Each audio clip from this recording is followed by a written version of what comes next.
Halo, selamat pagi semuanya. Apa kabarnya? Hari ini kita ketemu lagi di PJJ Ekonomi untuk pertemuan ke-13. Kita akan belajar tentang permintaan dan penawaran uang. Materi ini masih terkait dengan materi sebelumnya, yaitu tentang inflasi. Ya, tujuan pembelajaran hari ini adalah yang pertama, siswa mampu memahami konsep fungsi dan jenis uang. Yang kedua, siswa mampu mengidentifikasi pengertian dan teori permintaan dan penawaran uang. Yang ketiga, siswa mampu mengidentifikasi faktor-faktor yang mengaruhi permintaan dan penawaran uang. Dan yang keempat, nanti siswa diharapkan mampu menggambarkan kurva permintaan dan penawaran uang. Untuk selanjutnya, yang pertama kita akan membahas tentang uang. Nah, yang kita bahas hari ini adalah pengertian uang, fungsi uang, dan jenis uang. Oke, siapa yang tidak tahu tentang uang? Uang itu apa? Uang adalah sesuatu berwujud benda yang diterima secara umum sebagai alat pembayaran transaksi jual beli atas barang dan atau jasa, serta kekayaan atau aset berharga lainnya, dan sekaligus sebagai alat pembayaran utang. Jadi, uang itu dipakai untuk alat pembayaran transaksi jual beli maupun alat pembayaran utang. Selanjutnya, fungsi uang itu apa? Fungsi uang adalah untuk sebagai alat tukar dan satuan hitung atau menunjukkan nilai barang dan atau jasa serta membandingkan nilai suatu barang. Itu merupakan fungsi asli. Fungsi turunannya, yang pertama sebagai alat pembentuk harga, yang kedua alat pembayaran, yang ketiga alat penyimpan kekayaan, yang keempat alat penyimpan nilai, yang kelima standar atau ukuran pembayaran masa depan, yang keenam alat pembentuk dan pemindah kekayaan, yang keenam alat pendorong kegiatan ekonomi, dan yang terakhir adalah alat pencipta kesempatan kerja. Selanjutnya, jenis-jenis uang. Jenis uang itu ada 3. Yang pertama adalah uang kartal, meliputi uang kertas dan uang logam. BI memiliki hak oktroy, yaitu hak tunggal untuk mencetak uang kartal. Jadi, uang kartal yang sah kita gunakan adalah uang kartal yang dicetak atau dikeluarkan oleh BI dan yang ditandatangani oleh Menteri Keuangan dan Gubernur BI. Yang kedua, uang giral. Uang giral adalah uang yang dikeluarkan oleh Bank Umum berupa surat-surat berharga. Bank umum di sini adalah seperti Bank BCA, Bank BRI, Bank BNI, dan lain sebagainya. Uang giral dapat digunakan sebagai alat pembayaran yang sah. Contoh, cek, giro, kartu debit, kartu kredit, e-money, dan wesel pos. Yang terakhir adalah uang kuasi. Adalah surat-surat berharga yang dapat dijadikan alat pembayaran atau yang berada di bank. Contoh, deposito berjangka, tabungan, ataupun rekening valuta asing. Ya, untuk selanjutnya kita ada kuis nih. Ayo dijawab kuis yang pertama. Uang elektronik merupakan salah satu bentuk perkembangan teknologi alat pembayaran resmi dari Bank Indonesia. Jelaskan 3 unsur uang elektronik yang dapat dijadikan sebagai alat pembayaran yang sah. Ya. Selanjutnya, topik yang kedua, kita akan belajar tentang permintaan uang. Nah, di sini hal-hal yang kita pelajari adalah yang pertama, teori permintaan uang. Yang kedua, pengertian permintaan uang. Yang ketiga, faktor yang mengaruhi permintaan uang. Dan yang terakhir adalah kurva permintaan uang. Untuk yang pertama, kita akan bahas tentang teori permintaan uang. Teori permintaan uang diutarakan oleh 2 orang. Yang pertama, teori kuantitas uang Irving Fisher. Ada beberapa hal yang harus kalian pahami. Yang pertama, tingkat permintaan uang tidak dipengaruhi oleh tingkat suku bunga. Besar kecilnya permintaan uang ditentukan oleh besar kecepatan perputaran uang tersebut. Yang ketiga, tingkat harga dalam teori ini juga berpengaruh. Yang terakhir, teori ini didasarkan pada hukum Say, yang artinya bahwa penawaran akan menciptakan permintaannya sendiri, dan ekonomi akan selalu berada dalam full employment. Jadi, hukum Say ini berlaku ketika asumsinya itu adalah full employment. Ya. Rumusnya adalah M kali V sama dengan P kali T. Nanti ada contoh transaksinya di slide berikutnya. Selanjutnya ada teori yang kedua, yaitu teori Keynes, diutarakan oleh J.M. Keynes. Di teori Keynes ada 3 motif. Yang pertama adalah motif transaksi. Jika transaksi naik, maka permintaan uang juga naik. Transaksi dapat berupa pembelian barang dan jasa serta pembayaran tagihan. Yang kedua adalah motif berjaga-jaga, dipengaruhi oleh biaya menyimpan uang atau ditentukan oleh tingkat bunga. Ketika kita menyimpan uang di bank, kita akan dikenakan tingkat suku bunga atas uang yang kita simpan. Yang kedua, menyimpan uang bunga tinggi daripada digunakan untuk kegiatan ekonomi, seperti wirausaha atau pembelian saham. Jadi, orang akan lebih memilih untuk menyimpan uang ketika suku bunganya itu tinggi. Yang terakhir, ada motif spekulasi. Spekulasi merupakan tindakan yang dilakukan berdasarkan ramalan perubahan nilai harta di masa depan. Spekulasi ini berarti kita mempunyai harapan masa depan, nilai uang yang akan kita miliki, itu akan tinggi nilainya. Lebih memilih merealisasikan spekulasi daripada menyimpan uang. Ya, motif transaksi, motif berjaga-jaga, dan motif spekulasi. Kalian bisa nanti cari contohnya. Selanjutnya kita akan belajar tentang perhitungan teori kuantitas uang atau teori uang klasik. Rumusnya adalah M kali V sama dengan P kali T. Keterangannya, M adalah money atau jumlah uang beredar, V adalah velocity, kecepatan peredaran uang, P adalah price, tingkat harga umum, dan T adalah trade, jumlah barang atau jasa yang dijual. Kita akan lihat contoh soalnya. Diketahui uang yang beredar dalam masyarakat 100 miliar, jumlah barang dan atau jasa yang akan dijual 10.000 unit, dan kecepatan peredaran uang sebesar 20 kali lipat. Hitunglah tingkat harga yang dibentuk. Diketahui M 100 miliar, V-nya 20 kali lipat, T-nya adalah 10.000 unit, dan P-nya berapa? Nah, ditanya P, jawabnya M kali V sama dengan P kali T. 100 miliar dikali 20 sama dengan P kali 10.000. 2 triliun sama dengan 10.000 P. P-nya adalah 200 juta. Jadi tingkat harga sebesar 200 juta. Gampang kan? Bisa dipahami? Jika kalian sudah paham, untuk mengetes kepahaman kalian, ada kuis yang kedua. Negara Carolus merupakan negara berkembang yang memiliki tingkat harga barang sebesar 2.000. Jumlah uang yang beredar di negara Carolus 1,6 miliar. Jumlah barang dan atau jasa sebanyak 200.000 unit. Hitunglah kecepatan peredaran uang di negara Carolus, ya. Selanjutnya, kita akan pengertian permintaan uang. Permintaan uang berarti apa? Jumlah uang yang diperlukan atau dibutuhkan masyarakat dalam satu waktu tertentu, ya.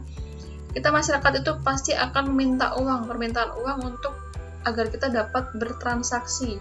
Karena uang itu sebagai alat pembayaran kita ketika kita melakukan transaksi. Faktor yang mempengaruhi permintaan uang, yang pertama ada kebutuhan bertransaksi. Pendapatan naik, maka kebutuhan bertransaksi juga akan naik. Yang kedua, kebutuhan berjaga-jaga. Pendapatan naik, maka kebutuhan untuk berjaga-jaga juga akan naik. Yang ketiga, kebutuhan berspekulasi. Seorang spekulan berani mengambil resiko karena yakin di masa datang item yang dispekulasikan akan menaik harganya. Hal ini menaikkan permintaan uang. Ya, biasanya spekulan ini adalah bekerja atau berspekulasi terhadap investasi jangka panjang atau biasa berada di pasar modal. Yang keempat, pendapatan. Jika pendapatan naik, maka permintaan akan uang juga cenderung meningkat. Dan yang terakhir ada tingkat harga. Tingkat harga yang menaik mengakibatkan permintaan akan uang juga menaik. Contoh saat lebaran, ya. Ketika harganya naik, permintaan uang terhadap permintaan akan uang juga akan naik. Nah, kurva permintaan uangnya untuk yang pertama, permintaan uang, motif, transaksi, dan berjaga-jaga itu sama. Ya, ini yaitu pendapatan, uang itu M. Ketika pendapatan mula-mula Y, jumlah uang yang diminta M sebesar sini. Tapi ketika pendapatan naik, jumlah permintaan uang juga akan naik di M1, maka garisnya adalah dari kiri bawah ke kanan atas. Ya, ini untuk motif transaksi dan berjaga-jaga. Berbeda halnya dengan motif spekulasi. Di motif spekulasi, karena kita pengaruhnya pada suku bunga, ini adalah R, dan uang adalah M, money. Ketika suku bunga mula-mula sekian, maka jumlah uang yang diminta untuk spekulasi sekian. Tapi ketika suku bunganya tinggi, maka jumlah uang yang diminta untuk spekulasi dia akan menurun, ya. Maka dia akan melengkung karena sifatnya adalah relatif. Untuk suku bunga kita hitungin secara relatif. Oke, bagaimana bisa dipahami? Oke, untuk mengetes pemahaman kalian lagi, ada kuis ketiga. Salah satu alasan seorang memegang uang karena motif spekulasi. Apa alasan yang mendasari seseorang menerapkan motif spekulasi dalam memegang uang? Jelaskan pendapat Anda, ya. Nah, selanjutnya topik yang ketiga, kita akan belajar tentang penawaran uang. Permintaan uang sudah kita pelajari, selanjutnya belajar tentang penawaran uang. Nah, topik-topik yang akan kita pelajari adalah yang pertama, teori penawaran uang, dua, pengertian penawaran uang, yang ketiga, faktor yang mengaruhi penawaran uang, dan yang keempat, kurva penawaran uang. Nah, di sini teori penawaran uang itu ada teori kuantitas David Ricardo. Perubahan jumlah uang yang beredar akan mempengaruhi harga. Jika jumlah uang yang beredar sedikit, harga-harga akan turun sehingga nilai uang naik. Tapi jika jumlah uang yang beredar banyak, harga-harga akan naik sehingga nilai uang turun. Ya, ingat nggak ini kasusnya apa? Kasusnya adalah inflasi. Jadi ketika jumlah uang yang beredar tinggi, maka harganya kan akan naik. Maka nilai uangnya akan turun. Jadi uang yang kita pegang ketika inflasi itu nilainya turun atau tidak berharga. Ya.